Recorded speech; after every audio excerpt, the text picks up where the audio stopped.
नमस्कार मित्रांनो. कोण होतीस तू, काय झालीस तू मालिकेच्या आजच्या भागामध्ये आता चिकू हरवलेलं असल्याने सगळेजण शोधण्याच्या घाईत असतात.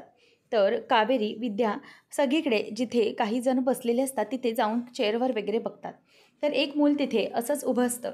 कावेरी त्याच्याकडे जाऊन बघते तर तो चिकू नसतो. आता त्यानंतर मा वगैरे सगळेजण काळजीत असतात. पौर्णिमा आणि यामी बाकीच्या दुसऱ्या बाजूने शोधत असतात. सगळीकडे शोधाशोध सुरू असते. मा आता पूर्णपणे घाबरलेली असते की चिकू कुठे गेला.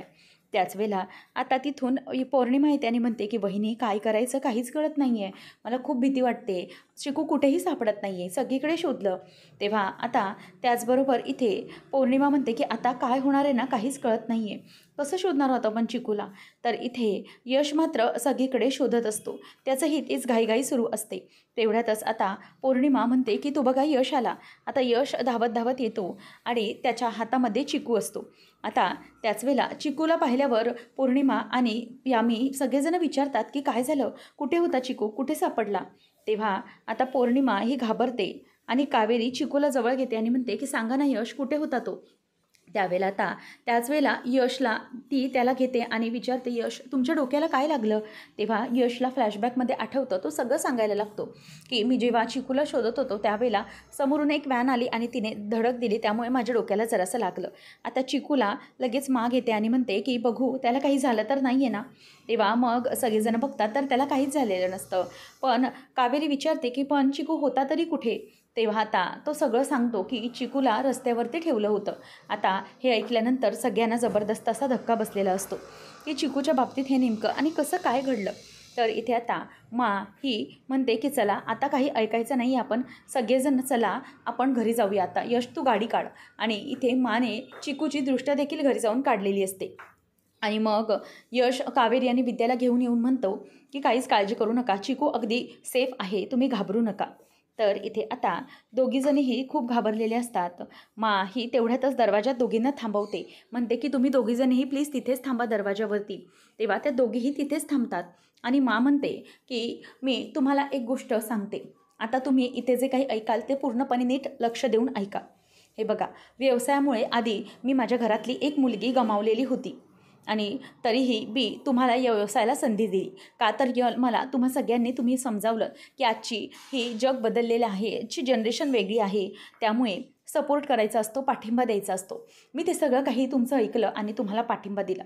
पण खरं तर ती माझीच चूक झाली आणि आज मी जर तुम्हाला पाठिंबा दिला त्यामुळे आज चिकूची ही अवस्था झाली. चिकू हरवला गेला. तेव्हा कावेरी म्हणते की मा तुमचा दोष नाही. तेव्हा ती म्हणते की नाही कावेरी, या सगळ्याला कुठेतरी मी जबाबदार आहे, कारण की माझ्यामुळे तो हरवला होता, त्यामुळे मला हे सगळं वाटतंय. त्याच वेळेला आता हे सगळं होत असताना यश मात्र खूपच टेन्स असतो. आता मा पुढे काय पाऊल उचलणार. मा म्हणते की माझी खरंच मोठीच चूक झाली. मी खरं तर परवानगी नको द्यायला हवी होती, पण माझी खरीच चूक झाली आहे. तेव्हा त्यावर कावेरी म्हणते की मा प्लीज असं करू नका. तेव्हा मा म्हणते की मला आता तुम्हाला एकच सांगायचं आहे, ते म्हणजे की स्त्री ही घरात आणि बाहेर दोन्ही ठिकाणी संपूर्ण झोकून देऊन काम नाही करू शकत.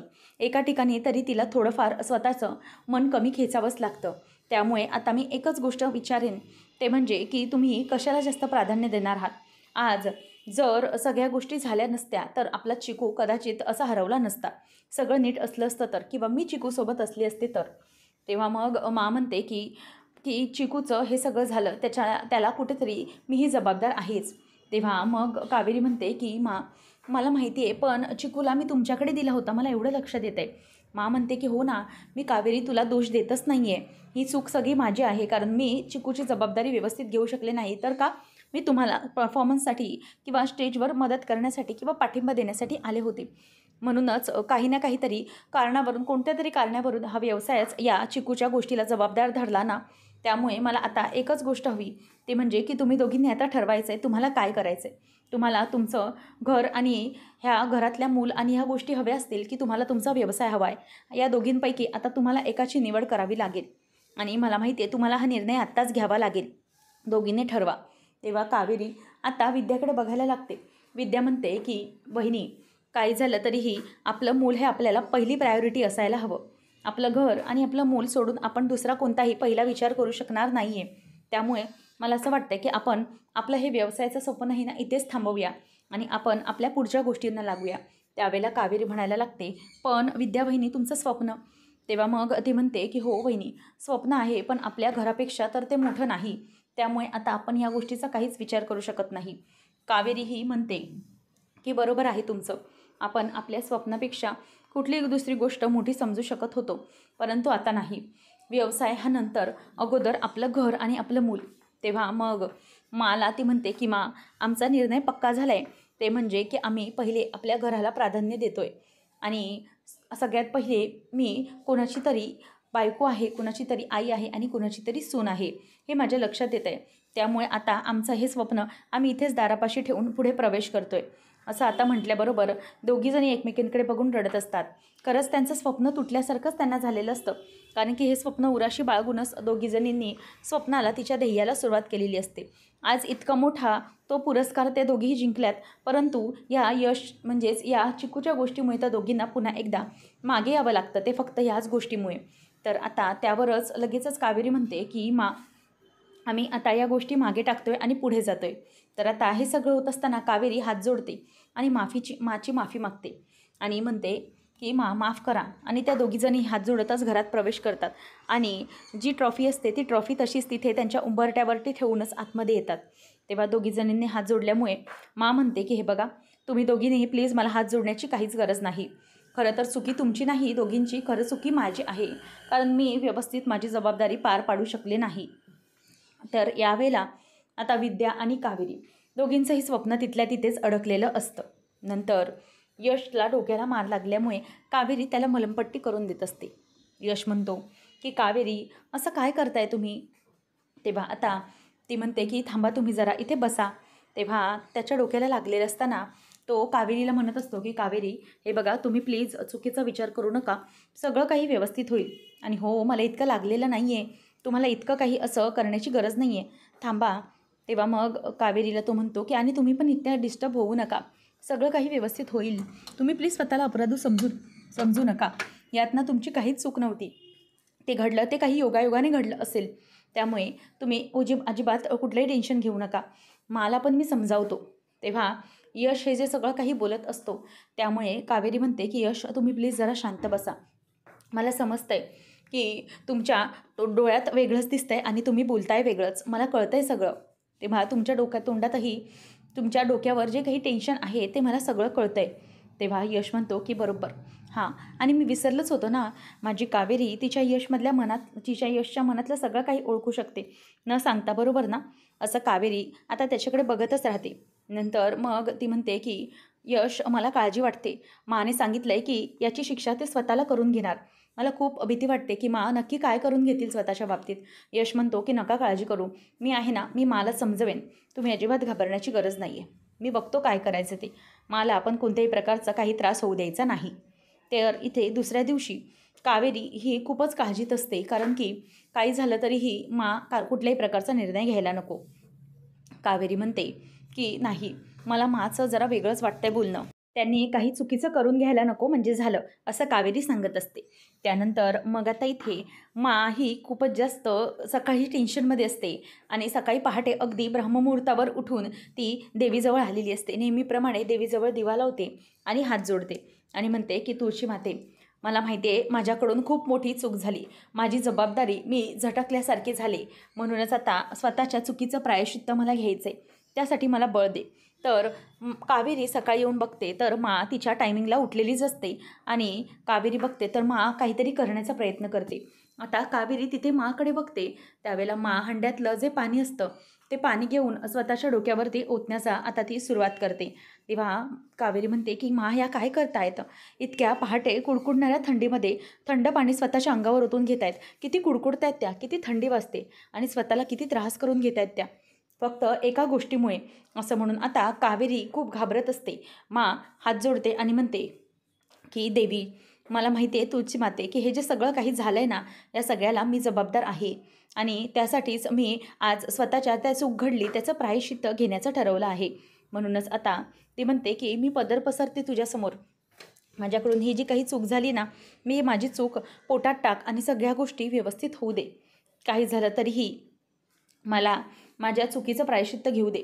आणि त्या चुकीचं प्रायश्चित्त करण्यासाठी मी 1,00,000 वेळा तुझं अखंड जप नामस्मरण करणार आहे आणि या नामस्मरणानंतर मला तू बळ दे आणि या नामस्मरणानंतर या माझ्या तळहातावर कापूर ठेवून मी तुझी आरती करणार आहे आणि असं करून मी माझ्या या घडलेल्या चुकीचं प्रायश्चित्त स्वतःच्या हातून करणार आहे. त्यासाठी मला काही करावं लागलं तरीही चालेल. असं म्हणून आता ती तुळशी मातेकडून देवीकडे जाते आणि कावेरी मात्र आता तुळशी मातेजवळ येते. कावेरीने ठरवलेलंच असतं की माने जर ठरवलं तर मी का नाही. खरं तर माझी पण ही चूक आहे आणि म्हणूनच मा जेव्हा बाजूला जाते तेव्हा कावेरी ही तुळशी मातेजवळ येते आणि तिला हात जोडून म्हणते की माते, खरं तर माझ्या मुलाची जबाबदारी ही माझी पहिली जबाबदारी होती आणि मी ती पार पाडू शकले नाही. खरं तर माझ्याकडूनच खूप मोठी चूक झाली. त्यामुळे मा प्रायश्चित्त घेणार तर मी पण या गोष्टीचं प्रायश्चित्त घेणार. त्यामुळे आता कावेरी ही म्हणते की मा जे व्रत करणार आहे किंवा जो जप करणार आहे ते पण मी पण करणार आहे. म्हणून आता कावेरी तिथे लोटा घेऊन त्या हंड्यातलं जे पाणी असतं थंड पाणी ते स्वतःच्या अंगावर ती ओतून घेते आणि ते थंड पाणी स्वतःच्या अंगावर ओतून घेतल्यानंतर तिला पण अगदी थंडीने कुडकुडायला झालेलं असतं. ती पण आता कशीबशी स्वतःला सावरते आणि तो लोटा खाली ठेवते आणि तिथे माच्या बाजूला जाऊन ती उभी राहते आणि उभी राहिल्यानंतर मा म्हणते की कावेरी, तू इथे काय करते आणि हे काय, तू इतकी भिजलीस, कुडकुडतेस, काय करतेस तू. तेव्हा मग आता कावेरी म्हणते की मा, तुम्ही पण तर कुडकुडताय ना, तुम्ही पण हे करताय ना, तर मी पण तुमच्यासोबत हे करणार आहे. तुमची चूक नाही तशी माझीही चूक आहे. तेव्हा मग आता ती म्हणते मा की असं करू नकोस कावेरी, अगं थंडी बरेल, तुला उगाच तुझी तब्येत खराब होईल आणि असं करून चालणार नाही. अगं तुझ्यावर मुलाची जबाबदारी आहे चिकूची, असं करू नकोस, चल तू बाजूला हो. तेव्हा मग कावेरी म्हणते की नाही मा, काही झालं तर ही जशी ही तुमची चूक तुम्ही मांडता ना तशीच आई म्हणून चिकूसाठी माझीही चूक झालेली आहे. त्यामुळे मीही या गोष्टीचं प्रायश्चित्त भोगायला तयार आहे. मलाही या चुकीचं प्रायश्चित्त आता भोगलंच पाहिजे काही झालं तरीही, कारण ही माझीही चूक आहे. आणि आपण दोघींनी मिळून देवीकडे प्रार्थना करायची चिकूसाठी आणि आपण माफी मागायची. मीही तुमच्यासोबत हे व्रत करणार आहे मा, काही झालं तरी मी पण यातून मागे हटणार नाही, असं ती आता बोलून दाखवते. त्यावेळेला मग आता कावेरीचा निश्चय बघून मा म्हणते की अगं बाळा, पण कावेरी म्हणते की नाही मा, काही झालं तरी आता माझं ठरलं आहे, माझाही निश्चय झाला की मी पण तुमच्यासोबत देवीचं नामस्मरण करणार. तेव्हा मग आता मा हात जोडते आणि म्हणते की देवी आई, आम्ही दोघीही तुझं 1,00,000 वेळा अखंड नामस्मरण करणार आहे. त्यामुळे आम्हा दोघींना बळ दे, हे सगळं काही झेलायला, स्वतःला यातून सावरायला बळ दे. असं म्हणून आता दोघीजणी हात जोडतात आणि पुन्हा आमच्याकडून अशी कुठलीही चूक व्हायला नको.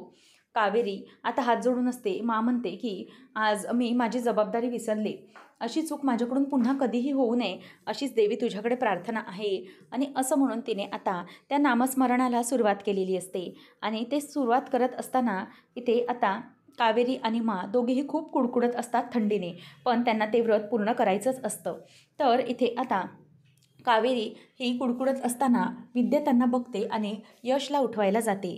म्हणते की यश भाऊजी उठा, अहो लवकर उठा प्लीज. तेव्हा तो म्हणतो की काय झाले विद्या वहिनी, मला कळतच नाही आहे, म्हणजे ना काल औषध घेऊन माझी गाढ झोप लागली होती, बोला ना काय झालं. तेव्हा मग ती म्हणते की उठा, बघा बाहेर कावेरी वहिनी आणि मा दोघीजणी ऐकतच नाही आहेत, प्लीज तुम्ही चला ना. त्या दोघीजणीही अगदी थंडीने कुडकुडत आहेत. त्यांना मी सांगितलं की थांबवा देवाचं नामस्मरण, पण ते ऐकतच नाही आहेत. तेव्हा मग आता यश म्हणतो की चला वहिनी, चला मी पण येतो बघायला. पण आता या दोघीही काही थांबण्याचं नाव घेत नसतात. कावेरी आणि मा दोघीही अगदी कुडकुडत देवीचं नाव घेत असतात. हे या देवी नमोस्तुते गौरी शारदा असं म्हणून आता ते देवीचं नामस्मरण करत असतात. आणि तेव्हा मग यश आणि विद्या धावत धावत येतात. म्हणतात की प्लीज उठा, तुम्ही दोघींचं काय चाललं आहे, प्लीज थांबवा. मग इथे माला देखील खूप शिंका यायला सुरुवात झालेली असते. तेवढ्यातच पौर्णिमा काकू आणि यामिनी येतात. तेव्हा पौर्णिमा काकू म्हणते की मा प्लीज हे सगळं थांबवा, नका करू हे सगळं, याने तुम्हाला त्रास होतोय, प्लीज थांबवा मा. पण ती ऐकायलाच तयार नसतात. यश म्हणतो की कावेरी मा, तुम्हाला समजतंय का, अहो खूप थंडी वाजते तुम्हाला, अशाने दोघेही आजारी पडाल, तुमची प्रकृती बिघडेल, प्लीज असं करू नका. पण त्या दोघी काही ऐकायला तयार नसतात. कुडकुडतच त्यांचे नामस्मरण सुरू असते. तर इथे आता चिकू हे सगळं बघत असतो. विद्याही रडत असते, म्हणते की प्लीज तुम्हा दोघींना त्रास होईल, तुम्हाला कळत नाही आहे का. तर इथे आता चिकू बिचारा हे सगळं अगदी तोंड बारीक करून बघत असतो. ते छोटं लेकरू, त्याला काहीच कळत नसतं. त्यांना इतकंच समजत असतं की त्या दोघींना काहीतरी त्रास होतोय. त्यानंतर मग आता दोघीही अशा प्रकारे हात जोडून असतात आणि मात्र देवीला बळ मागत असते की माझं सगळं व्रत पूर्ण होऊ दे. तेव्हा यश म्हणतो की विद्या वहिनी या मी चला सगळे दरवाजा खिडक्या बंद करून घ्या. तर दोघींनाही वारा लागतोय, त्यामुळे त्यांना आणखी कुडकुडायला होत आहे आणि त्यामुळे तुम्ही हे दरवाजे प्लीज लवकर पटापट बंद करून घ्या. असं म्हणून यश आणि विद्या यामिनी सगळेजण दरवाजे खिडक्या लावून घेतात. आणि मग आता इथे तरीही ऐकायला तयारच नसते. कावेरी दोघी जणींचा देवाचा नामस्मरणाचा जप सुरूच असतो. आणि या सगळ्यामध्ये आता यश म्हणतो की काहीतरी करायला हवं, प्लीज तुम्ही सगळ्यांनी समजवा यांना. पौर्णिमा म्हणते की प्लीज बहिणी थांबा, असं करू नका, असं का करताय तुम्ही? या चुकीची शिक्षा फक्त तुम्हाला नको मिळायला आणि तुम्ही प्रायश्चित्त घेतला तेवढं बस झालं, चला लवकर. असं म्हणून आता त्यांना उठवत असतात, परंतु दोघेही काही ऐकायला तयार असतात. इथे अमृता मात्र घालातल्या घरातच हसत असते, कारण की तिला तर काय तेवढंच हवं असतं की या सगळ्यांना काहीही म्हणजे त्रास व्हायला पाहिजे, इतकंच तिचं म्हणणं असतं. तर इथे आता कावेरी ही हात जोडून हसते. पुढच्या भागामध्ये आपल्याला पाहायला मिळतं कावेरी यशच्या हातात हात घेऊन त्याला म्हणत असते की यश, मला तुम्ही प्रॉमिस करा, काही झालं तरी तिथून आपण जेव्हा परत येऊ तेव्हा आपण सगळं मला खरं खरं सांगून टाकायचं आणि मग आपण दोघांनी लग्न करायचं आणि हे असंच करायचं आहे, तुम्ही मला वचन द्या. तेव्हा मग आता यश हा कावेरीचा हात हातात घेऊन तिला घट्ट धरून म्हणतो की कावेरी, माझं प्रॉमिस आहे तुम्हाला, काही झालं तरीही आपण असंच करायचं, प्रॉमिस, मी ह्या शब्दावरून फिरणार नाही. तेव्हा आता कावेरी यशला मिठी मारते आणि ती खूप जास्त आता इमोशनल झालेली असते, त्याला मिठी मारून ती रडते. तर इथे माचा खोकला चालू झालेला असतो, तिला खूप खोकायला होत असतं. तर इथे आता पौर्णिमा काकू, हे घ्या प्लीज वहिनी, पाणी घ्या, असं म्हणून तिला पाणी प्यायला देत असते. आणि इथे पाणी घेते आणि ती पाणी पित असते. तर आता ह्या सगळ्यामध्येच कावेरी ही खोकल्यासाठी फोन करते आणि म्हणते की मेडिकलवाल्यांना, हा दादा, मी कावेरी धर्माधिकारी बोलते आहे, धर्माधिकारींच्या बंगल्याहून, तुम्ही जरा प्लीज खोकल्याचं औषध पाठवून देता का? धर्माधिकारी बंगल्यावर. त्याच वेळेला मग एक माणूस औषध घेऊन आलेला असतो आणि त्याच वेळेला यश ते औषध बघतो आणि नंतर मग औषध घेऊन आतमध्ये येतो आणि मला ते औषध द्यायला जात असतो. तेवढ्यातच कावेरीला पुन्हा एकदा फोन येतो. तेव्हा कावेरी म्हणते की दादा, अहो तुमचा माणूस औषध घेऊन आला आहे बंगल्यावर. आणि हे ऐकल्यावर कावेरी म्हणते की काय? आता इथे नेमकीच काहीतरी गडबड झाली आहे, अमृताने काहीतरी केल्याचे चान्सेस नक्कीच आहेत. आता तेवढ्यातच ते औषध प्यायला जाते. आता नेमकं मला कोणतं औषध दिलं जातं आहे हे पाहणं रंजक ठरेल.